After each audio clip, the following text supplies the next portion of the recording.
Hey everybody, welcome to another edition of Hollywood Happens. I'm John McQuilkin. It is Thursday, August 17th. And what's in the news today? Well, on the front page of the LA Times and probably across the nation is a story about Jonbenet Ramsey. Some of you probably remember Jonbenet Ramsey was killed in her Colorado home back in 1996. They've never caught any suspects, and the parents had been under an umbrella of suspicion for the past 10 years. Mainly because when the case first broke, the parents wouldn't talk with the police or anything like that.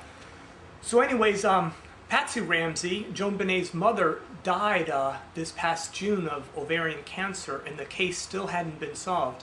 And then yesterday in Thailand, they arrested a man, John Kerr, I believe his name is, for suspicion of committing the murder. Now, the strange thing about it is this guy is singing like a canary, saying, "Oh yes, I did it, I did it, I did it." But from the very beginning, I knew he didn't. And now it's starting to come out in the news that people are questioning whether he did it or not. They held a press conference today. The district attorney, I guess, held a press conference about getting their man and all of that. But I just knew, you know, from the start, I'm sure most of you did too, that it just didn't add up, you know, that this guy did it. Supposedly back in 1996, he was married and living in Atlanta. So my first question was, well, just go to the wife, ask the wife, the ex-wife, was he there at Christmas time? She hates him, she divorced him, so I don't think she would lie and give him an alibi. And then finally a journalist, I guess, got in touch with the ex-wife, and she's like, no, he was with me the entire Christmas season.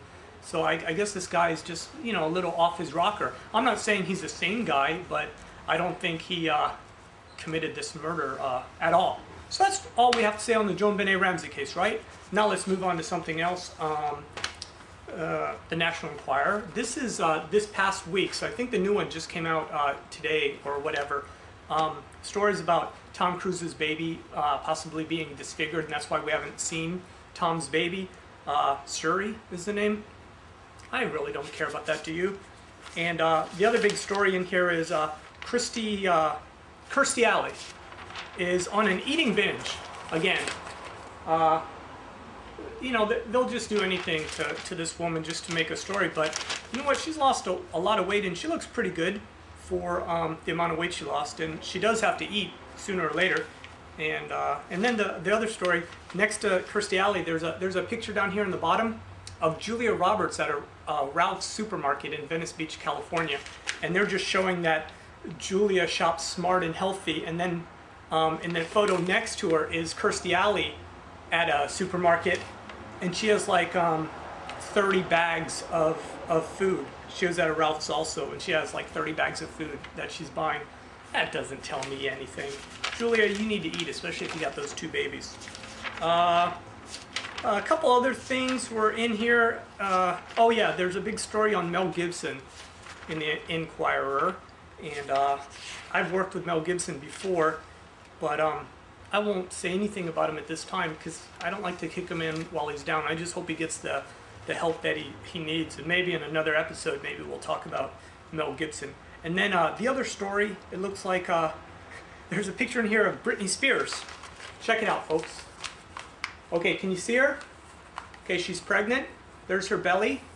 There's her flip-flops. And there's a story in here about her with Kevin Federline. Now, as far as Britney being pregnant, I think that's what she wants to be. She wants to be pregnant. I think she had one of those stage moms that kind of pushed her into the limelight, and that she'd be just most happy just being, you know, being a mom and raising her kids, and there's nothing wrong with that.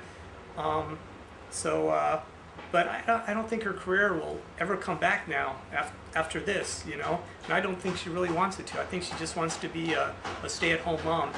And like I said, good for her. Now, Kevin Federline, on the other hand, I've met him before, and people make fun of him all the time, but what guy wouldn't want to be Kevin Federline? It's like he married the Brinks truck, right? I mean, just back that truck up and start unloading.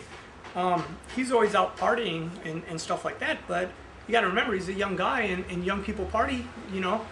Who among us didn't party when we were young?